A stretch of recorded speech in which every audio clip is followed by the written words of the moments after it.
What's up, everybody, and welcome to BioS3 Raw TV.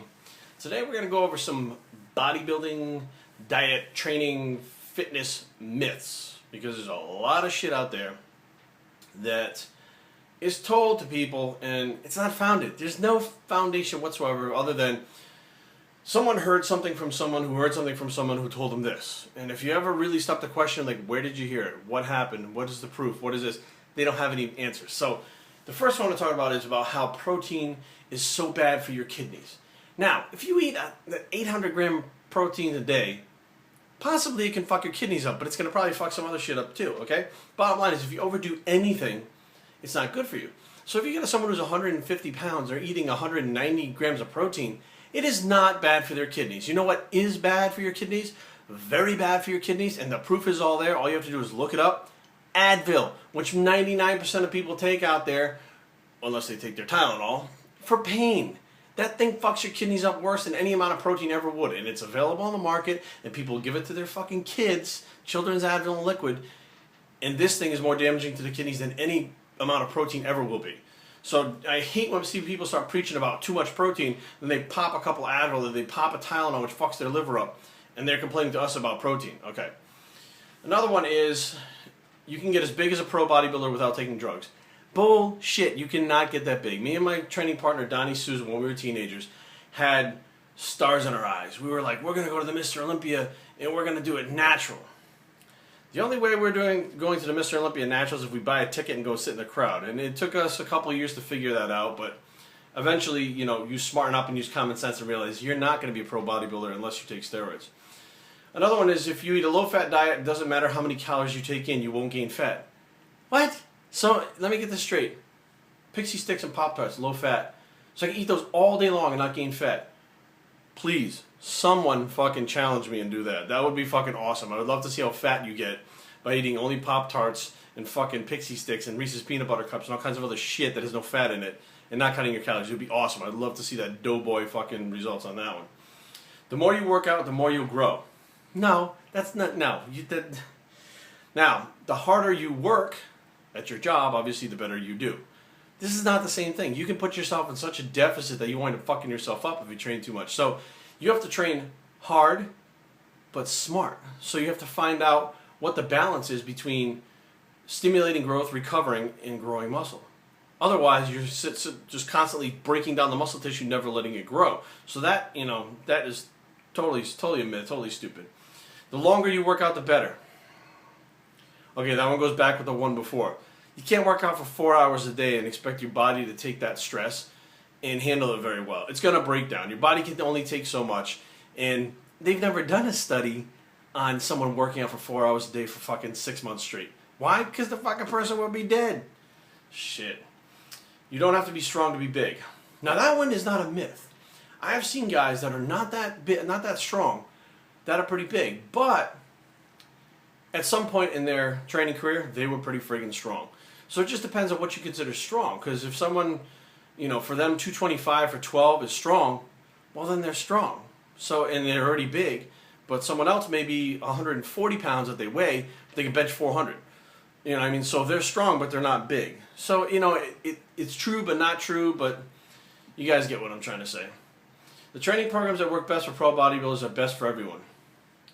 This, obviously, if you've ever ripped one of Ronnie Coleman's training routines out of a Flex magazine, you tried it, you realize this is pretty specific to him. He's a genetic freak. He's on loads of drugs. His diet is perfect. He recovers and rests.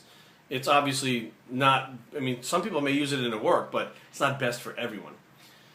You can't build muscle on a sub-maintenance calorie intake. I have seen, well, that's the thing, is how do you really measure someone's basal metabolic rate? They calculate by different calculations by weight and body fat and all this bullshit, but the bottom line is these biochemical things that are going on in your body don't really give a shit about those calculations. So I've seen people on, you know, very low calorie diets build muscle. So it is possible. As a matter of fact, I have a client right now who just sent me his progress pics, and in 2 weeks he's put on about it was in kilograms, so about 4.5, 5 pounds of muscle and got leaner at the same time. And his calories are not that high. So, you know, and you can argue, well, you know, then for him it's not a deficit. Okay, whatever. You know, it's less calories than he was taking in before. and he's getting bigger on them, which means that if he was taking in 4,000 before, he's taking in 3,000 now, technically that should be a deficit from where he was at his starting point, so he technically should be losing weight, but he's gaining size. So figure that one out. I know there's going to be a bunch of science wingnuts on there trying to fucking, what's this, it's that, no. You can't make gains if you only train with weights 3 days a week. Actually, you can make great gains training 3 days a week, and I go back to talking about my blue-collar training, BioS3 blue-collar training, which is basically a 3 or 4 day a week workout, whole body workouts with just bars and dumbbells, and if you got a fucked up back like me and the Hodge twins, you can use the leg press. And I really believe that when you go back to that type of training, you make gains again because of the fact that your body has a chance to recover and rebuild, as opposed to these crazy workouts that you're doing 5 days a week. You know, you're doing like chest on Monday with 40 sets, back on Tuesday with 35 sets. You know, it's too much, and I feel like when you go back to basics, blue-collar training, that you make gains again, specifically because that is a very optimal way to train. You should only rest 45 seconds in between sets. Why? Who the fuck wrote that? Like, where did that come from? Did they do a study on some guy? Well, that was great for him, but what I do is I'll actually sit there, and my heart rate starts to come back down between sets. I know that my body's recovered and I'm ready to go. That's different for everybody. It could be 45 seconds, could be 30 seconds, could be 2 minutes. However long it takes.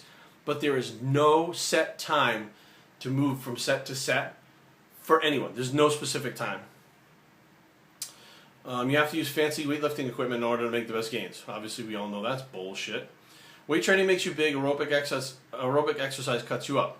Now, this is true. The aerobics will absolutely help you cut up, and the weight training will make you bigger. But you need to do them both to be big and lean. So technically, one is not better than the other. They actually combine together very well, and have been for decades, to get you pretty much the way you want to look.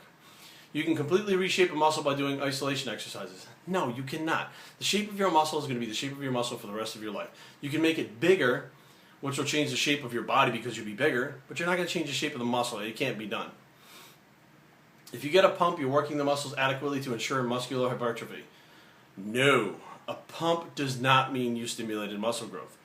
How do you stimulate muscle growth? That's the thing, is nobody's 100% sure. Some people say 10 reps, some people say 15 reps, some people say 4 reps, some people say get the pump, and all of them are right because they're all growing. So technically there is no one set way. The bottom line is you have to train a consistent way, and once you stumble on it, that's exactly what it is. You're stumbling upon a way to train that stimulates muscle growth. You keep doing it, you're going to grow. Mine, for me, and for many people that I train, going to muscular failure triggers muscle growth. Whether it be 10 reps, 15 reps, whatever it takes to go to failure, that triggers muscle growth, and that done consistently grows muscle. We got time for, let's see, one more. Women need to train differently than men. Here's a sensitive subject, because some people believe you do, some people believe you don't have to train differently than men. I believe it depends on the goal. If you have a girl who wants to be a power lifter or a bodybuilder, and she needs to build up the body parts that her boyfriend does, say they both need better backs, yes, go ahead and train with him and train like him, because you both need to build better backs. But like, if you're like Carrie and myself, she's a figure competitor. I am not a figure competitor. I'm a bodybuilder. Whereas I'm trying to stay inside of a weight class. You know, she's trying to develop her muscles to the fullest, but not trying to get much bigger because she looks blocky. Well, I want to be bigger but stay in my weight class. So how do we train like that? And plus, my arms grow very quickly. Maybe hers don't. Her legs grow very quickly. Mine don't. So how would we combine our workouts? We would have to do two different things to get the results. So therefore, she cannot train like me and I cannot train like her. So technically, a woman does not have to train like a man to get the results. And like all the plyos that she does, I'm not going to do those. They're not going to do anything for me. Okay? For her, they keep her quads from growing too big because they grow very fast. I don't have that problem. So, you know, technically my personal opinion is women can train like men, or they can train in a different way, not like a woman, but a different way, to where they're not letting those body parts get out of proportion.